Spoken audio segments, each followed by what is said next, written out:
আসসালামু আলাইকুম সবাইকে। খাদ্য অধিদপ্তর উপখাদ্য পরিদর্শক পদের পরীক্ষা বাতিল হতে পারে। আজকের এই ভিডিওতে ভিউয়ার্স এই বিষয়ে বিস্তারিত তথ্য দিব এবং এ টু জেড ইনফরমেশন দিব। টোটাল ইনফরমেশনটা আমি আজকে দিচ্ছি উপখাদ্য বিষয়ে। অনেক নিউজ কালেক্ট করেছি ভিউয়ার্স আপনাদের এখানে এই বিষয়টা নিয়ে। খাদ্য অধিদপ্তরের উপখাদ্য পরিদর্শক পরীক্ষাটা বাতিল হতে পারে। তার অনেকগুলো উল্লেখযোগ্য কারণ রয়েছে। তার ভিতরে অন্যতম হচ্ছে যে পরীক্ষার একই কেন্দ্র থেকে 55 জনকে আটক করেছে, ব্যাংকার আটক করা হয়েছে, যারা পরীক্ষা দিতে গিয়ে ধরা গেছে। এছাড়াও আরো অনেক কথা হচ্ছে যে একটা বাসায় নিয়ে সেখানে পরীক্ষা দিচ্ছে এবং সেই খাতায় জমা দিয়ে চেয়েছিল, সাংবাদিক হাতে ধরা গিয়েছে। এরকম বিভিন্ন জায়গায় বিভিন্ন নিউজ দেখছেন যে বর্তমানে বাংলাদেশের চাকরি পরীক্ষাগুলো কোনোটাই ফেয়ার হচ্ছে না, সবগুলাই দুর্নীতি হচ্ছে। আপনি দেখেন পরীক্ষা 100 নম্বর হওয়ার কথা, সেখানে 50 নম্বর কেন নিচ্ছে? কারণ এখানে 2 নম্বরই করা সহজ, এই জন্য নিচ্ছে। কারণ কোশ্চেন করতেছে সহজ লেভেলের। কারণ যে কেউ যেন কোশ্চেন গুলা পারে, এরকম ভাবে যেন বলতে পারে যে কোশ্চেন ফাঁস হইলো সমস্যা কি, আমরা তো কোশ্চেন ইজি হয়েছে, এখান থেকে যারা মেধার মাধ্যমে আসছে তাদেরকে নিয়োগ দিছে।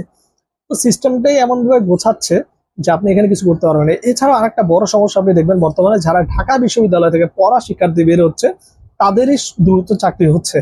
কেন চাকরি হচ্ছে সেটাও বুঝতে হবে। কারণ উপদেষ্টা পর্যায়ে যারা রয়েছে ম্যাক্সিমাম কিন্তু ঢাকা বিশ্ববিদ্যালয় শিক্ষার্থী। এখানে কিন্তু ন্যাশনাল ইউনিভার্সিটি শিক্ষার্থী নাই, প্রাইভেটের শিক্ষার্থী নাই, সবই কিন্তু ঢাবির শিক্ষার্থী।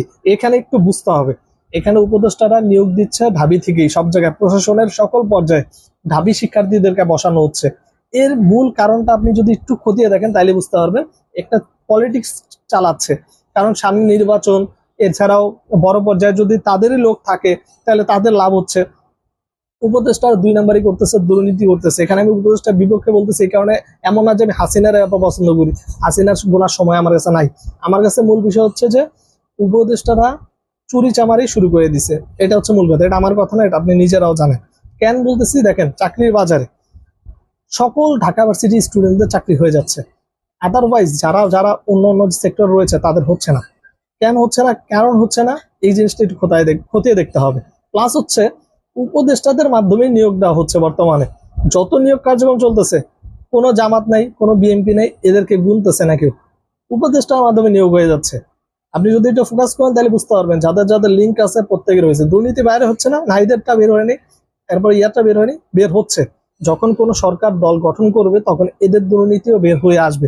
যে এক একজনের কাছে দেখবেন 500 কোটি টাকা, 1000 কোটি টাকা চলে আসছে, কই থেকে আসছে কেউ জানি না, বাট চলে আসছে। সিস্টেমটা হচ্ছে তারা নিজস্ব শক্তি সামর্থ্য ধরে রাখার জন্য বর্তমানে তাদের প্রশাসনে তাদের লোকজনই ভরতেছে, যার কারণে আপনি জীবনে চাকরি পাবেন না।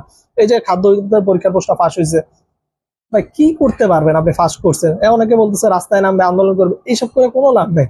ওই নিয়োগ দিবে চোরামি করে, আপনি পরীক্ষা দিবেন ভালো, 50-এ 48 পাবেন, আপনার হবে না, বলবে ওরা 50-এ 85 পেয়ে গেছে। সিস্টেমটা ভাই ওইভাবে সাজাই দিছে যে আপনি এখানে সেক্টর অনুযায়ী পারবেন না। বিশেষ করে একটা কথা বলবো যে দুর্নীতির লেভেল এখন চরম পর্যায়ে চলে গেছে। যদি আপনি দুর্নীতি করতে পারেন তাহলে আপনার জন্য চাকরি অপেক্ষা করতেছে, নাহলে এই চাকরি বাজারে খুব কতিপয় বিলিয়ন না হলে আপনার চাকরি হবে না। কেন বলছি ভিউয়ার্স, দেখেন মেধা দিয়ে আপনি কতটুকু যাইতে পারবেন যদি দুর্নীতি দিয়ে মানুষ চলে যায়।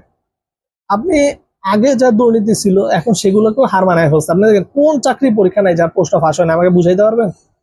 হয় সবই, কিন্তু প্রকাশ হয় কয়টা? যেটা দুই একটা ধরা খেয়ে যায় সাংবাদিকদের চোখের সামনে, সেগুলার বিষয়ে ফুটায় উঠে। বাদ বাকিগুলা কিন্তু গোপন হয়ে যাচ্ছে। বিল করতেছে, পরীক্ষা দেওয়া লাগতেছে না, যাওয়া লাগতেছে না, টাকা দিয়ে দিচ্ছে 10 লাখ 20 লাখ, চাকরি হয়ে যাচ্ছে। সেক্টরটা কিন্তু ধসায় দিচ্ছে চাকরি পরীক্ষা। যাদেরকে আমরা উপদেষ্টা বানাইলাম আপনারা মিলে, তারাই এখন আমাদের বাস দিচ্ছে, এটা হচ্ছে মূল কথা। একটা কথাই বলবো যে হাসিনা তো ভালো ছিল না, সে তো জাত খারাপ ছিল, সেটা আমরা ভালো করেই জানি। এখন যারা আসছে তারাও ভালো না। এবং একটা কথা বলি, বাংলাদেশ মানেই হচ্ছে লুটে পুটে খাওয়ার দেশ। যে যারা বাস দেয়, যে যারা বাস দিয়ে বাসটা খাওয়াই দেয়, বোকা মানুষটাই বাস খায়, চালাকরা বাস দিতে পারে। এটাই হচ্ছে সিস্টেম এখন বর্তমানে। আপনাদেরকে বলবো একটা কথাই, এই যে চাকরির বাজারে চাকরি যদি পেতে চান তাহলে আপনাদের উচিত সিস্টেম বদল করা। সিস্টেম বদলের জন্য আপনারা যেটা শুরু করতে পারেন যে সিস্টেমটাকে চেঞ্জ করেন। এই পরীক্ষা সিস্টেম এমন রাখতেছেন কেন? পরীক্ষা সিস্টেমটাকেই ডেভেলপ করতে হবে, নাহলে জীবনও কোনো লাভ হবে না। এই পরীক্ষা দিবেন, প্রশ্ন ফাঁস করবে, এই করবে, এই করবে, এমন না। পুরো বাংলাদেশে একযোগে একটাই পরীক্ষা নেই এবং ওই এক পরীক্ষার মাধ্যমে সেক্টর ভাগ করে চাকরি দিয়ে দেয়। এর ফলে চাকরি বাড়বে। মনে করেন একসাথে 1 লাখ মানুষ নিয়োগ দিবে, ঠিক আছে? সকল জায়গায় যত সার্কুলার আছে প্রত্যেকের সার্কুলার মিলে 1 লাখ, 1 লাখের পরীক্ষা একটাই হোক, তাইলে প্রশাসন ওইটাকে হ্যান্ডেল করতে পারবে, ধরতে পারবে, তাইলে প্রশ্ন ফাঁস হবে না, মানুষের চাকরিও বাড়বে। পরীক্ষা নাই 200 পদের ভিতরে 199টা পদই টাকা দিয়ে হয়ে যায়, একটা পদ মেধার ভিত্তিতে হয়। ওই মেধা দিয়ে লাভটা কি? ওই যে মেধার ভিত্তিতে পায় সেও তো দুর্নীতিতে জড়ায় যায়, কারণ ওদের লোভ পায় যায়। সিস্টেমই চেঞ্জ করতে না বলে কোনো লাভ নেই, বাংলাদেশ কখনোই চেঞ্জ হবে না আপনি যদি সিস্টেম পরিবর্তন করতে পারেন না পারেন। সিস্টেমে এখন বর্তমান যে অবস্থা আরো খারাপ পর্যায়ে যাচ্ছে, সামনে যতগুলো পরীক্ষা হয়েছে, প্রাইমারি হেডমাস্টার বলেন, বিসিএস বলেন, সব জায়গায় দুর্নীতি, কিচ্ছু করতে পারবেন না। আপনি সারাদিন কানলেও চাকরি হবে না।